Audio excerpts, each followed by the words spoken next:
Hora de Saúde. Oferecimento Oncológica do Brasil, Centro Avançado de Ensino, Pesquisa e Tratamento do Câncer. Macedo Hospitalar, tradição em tecnologia presente nos melhores hospitais da Amazônia.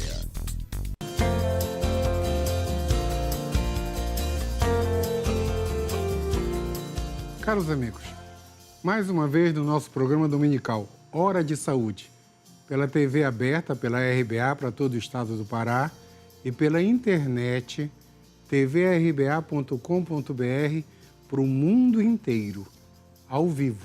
Isso é fantástico. Os nossos amigos de todo o exterior estão nos assistindo todo domingo às 11 da manhã, Hora de Saúde. Nós tratamos do que se faz em termos de saúde, de medicina de qualidade, no mundo, no Brasil, no Pará e especificamente aqui em Belém. Hoje o tema do nosso programa é uma doença que não existia na nossa região e chegou. E chegou de montão, como os paraenses falam. É a doença de Chagas. Doença de Chagas. E eu convidei aqui ninguém menos que a nossa maior autoridade em Chagas. Como diz o Wesley, pode até não ser, mas estudou para isso. Né? Doutora Dilma Souza, com muito orgulho, a doutora Dilma Souza foi minha aluna, eu fui orientador do TCC dela há uns anos atrás, ela fez formação de cardiologia na Escola Paulista, hoje tem doutorado, faz parte da cadeira de cardiologia da Universidade Federal junto comigo, que me dá um certo ar de orgulho de ser um dos formadores dela, e é pesquisadora do CNPq e, como eu falei, a nossa maior autoridade em medicina clínica da doença de Chagas, porque doença de Chagas tem o pessoal da cadeira básica que mexe com pesquisa, muita gente mexe com pesquisa, mas ela trata os doentes com doença de Chagas. Isso é muito importante. Dilma, muito obrigado por ter vindo, muito obrigado mesmo, tá? E pergunta 1 de todas. Como é que a doença de Chagas chegou aqui? Eu estou te falando isso, estou te perguntando isso, porque eu sou um pouquinho mais velho que você. Quando eu era residente de cardiologia, em 1980, no Dante Pazanese, a doença de Chagas era uma doença que existia no Vale do Rio São Francisco. Ela era ali do norte de São Paulo, Paraná, Minas, atravessava a Bahia, no Nordeste, no Rio São Francisco, separava Pernambuco da Bahia. Nessa região do Brasil existia muito Chagas, muito. Eu falo muito porque uma vez deu no Fantástico, eu era residente que tratava Chagas, e naquela época não tinha tratamento. E no outro dia tinha quase 1 milhão de pessoas no Dante Pazanese. O Dante Pazanese é no Parque do Ibirapuera. O Parque do Ibirapuera estava lotado, isso no início dos anos 80. Então, como chegou no Brasil todo? Bom, inicialmente, bom dia. É um prazer muito grande estar aqui contigo, Eduardo. Obrigado. Você foi meu professor. Desses inúmeros currículos que você citou, eu considero que o melhor para mim é ter sido tua aluna, tá? Poxa! Então, como chegou a doença de Chagas aqui, não no Brasil, mas eu diria na nossa região. Uhum. Por quê? O que acontece? Nós temos o desmatamento. Uhum. Então, a floresta está sendo muito desmatada. Associado a isso, nós temos o problema da migração. As pessoas lá do sul e sudeste, que a gente conhecia que tinha muitas chagas, começaram a migrar, trouxeram seus animais. Certo. Esses animais são reservatórios. O que são reservatórios? São aqueles animais que abrigam o parasita. Uhum. Tem no cão isso? Sim, tem? Então tem no cão, até no rato. O rato, porque é mamífero, é animal de sangue quente, ele pode abrigar o Trypanosoma cruzi, só que eles não adoecem. Eles infectam os triatomíneos que estão virgens na nossa região. O triatomínio é o inseto. O triatomínio... Aquela baratazinha. Exatamente. O barbeiro. É o que nós conhecemos como barbeiro, certo. Na verdade. Mas existem inúmeras espécies, mais aproximadamente 126 a 130 espécies, que têm potencial de transmitir a doença de Chagas. Poxa, espécies, tudo isso. Tá? Então, o que aconteceu? Associado também a isso, ao desmatamento, as migrações que trouxeram, a falta de higienização. Então, chegou em níveis alarmantes no nosso estado. Ou seja, o inseto chegou aqui junto com os seus... Os animais, exatamente, passou mundo. a infectar os nossos insetos que estavam virgens, que não eram infectados. Certo. E aí, a doença se disseminou.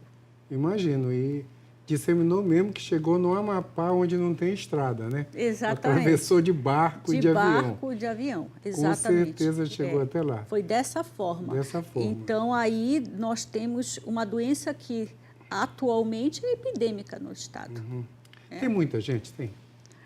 Muito. Nós temos mais ou menos, olha, eu vou te dizer que é uma média que nós fizemos. Nós fizemos uma estatística, né?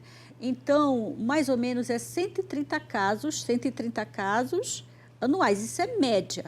Anuais? Anuais. É média anual. Por que média? Isso é uma média de todos os casos que aconteceram. É no Pará ou aqui em Belém? No Pará. O Pará, infelizmente, Eduardo, ele é responsável por 80% dos casos de doença de Chagas no Brasil. Eita, no Brasil. A gente ganhou de todo mundo. Ganhamos de todo mundo. Então, é 80%. Qual que é o número de pacientes infectados? Tem quase 1.500 pacientes infectados no estado, tá? Que foram notificados como agudo.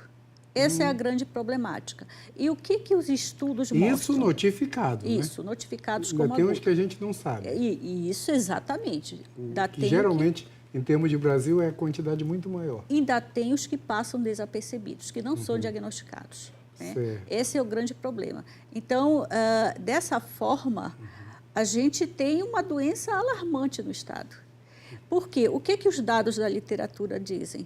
Que geralmente, você sabe, que geralmente é uma doença. O que é a doença de Chagas? É uma doença infecciosa que dá febre, tá? E que vai cronificar e atacar o coração e o tubo digestivo, porque são músculos. Isso é muito importante, Dilma. Isso é muito importante. Eu lembro que quando a gente não tinha aqui doença de Chagas, o pessoal achava que doença de Chagas era alguma coisa que dava chagas. Né? Aí a gente conecta com a imagem de Jesus Cristo e as chagas de Cristo, aquela coisa. Então, alguém achava que era um feridão em tudo quanto é lugar. Não é um feridão. O inseto, ele pica, contamina. A Dilma vai explicar daqui a pouquinho para a gente como é essa contaminação. E dá febre, dá uma infecção. A pessoa tem febre, passa mal, e ele vai acometer o coração e os intestinos. Não tem nada de chagas. Não tem nada de chagas na pele. É só para desmistificar essa parte. Exatamente. Então, a fase aguda é igual uma gripe. Na verdade, a fase aguda, ela tem um período, dependendo, para se manifestar, dependendo da via de infecção. Então, por exemplo, de 4 a 14 dias é quando é a forma clássica vetorial, para aparecer os sintomas. 4 a 14 dias, que é pelo vetor, quando é pela picadinha. Pela picada. Pela picada do vetor. De mais ou menos 4 a 22 dias é pela transmissão via oral, quando se contamina por alimentos ingeridos, tá? Certo. 40 dias quando é por transfusão de sangue e assim sucessivamente, tá? Ainda existe por transfusão de sangue? Não, é muito pouco. Muito. Nós temos mais ou menos uns 30 a 40 casos no Brasil que foram notificados, mas Mas não deixa é eu te fazer uma pergunta. Nos hemopas da vida, quer dizer, cada estado tem um hemopa. Hemopa é aqui por causa do término Pará. Certo. Quando alguém doa sangue, faz exame para saber se tem chagas? Sim, é rotina. Sim, é rotina. E nós temos que ter muito orgulho dos nossos hemocentros, de uma forma geral, no Brasil.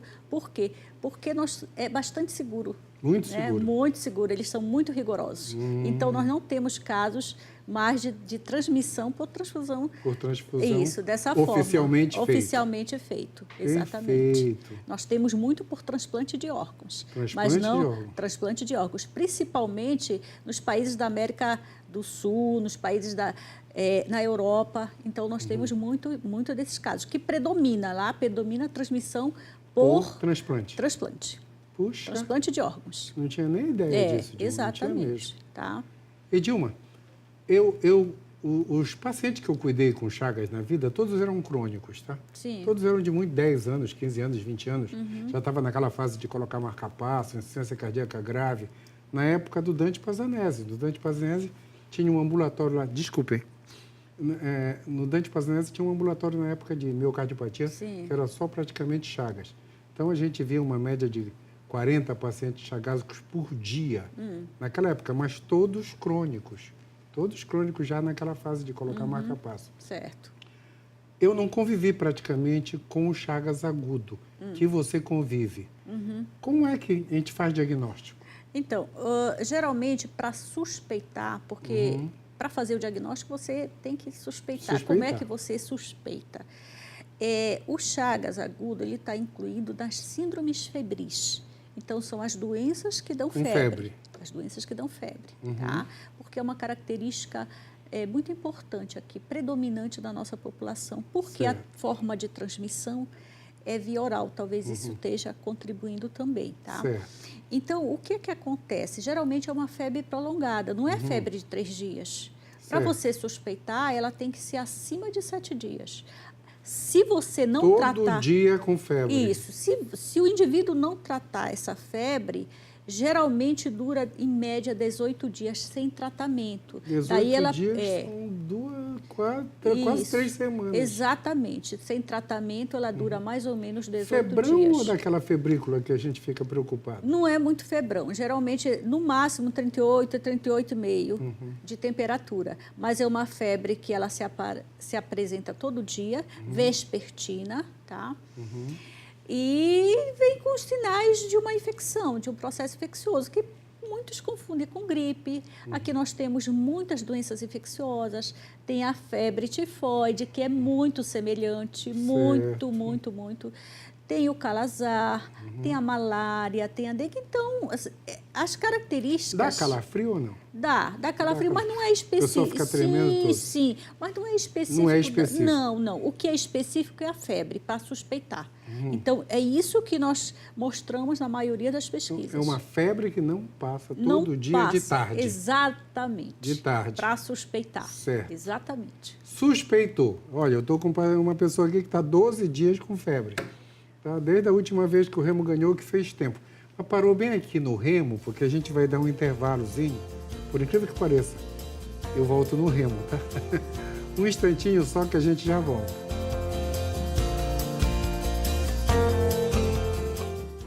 Hora de Saúde. Oferecimento Oncológica do Brasil, Centro Avançado de Ensino, Pesquisa e Tratamento do Câncer. Macedo Hospitalar, tradição em tecnologia presente nos melhores hospitais da Amazônia.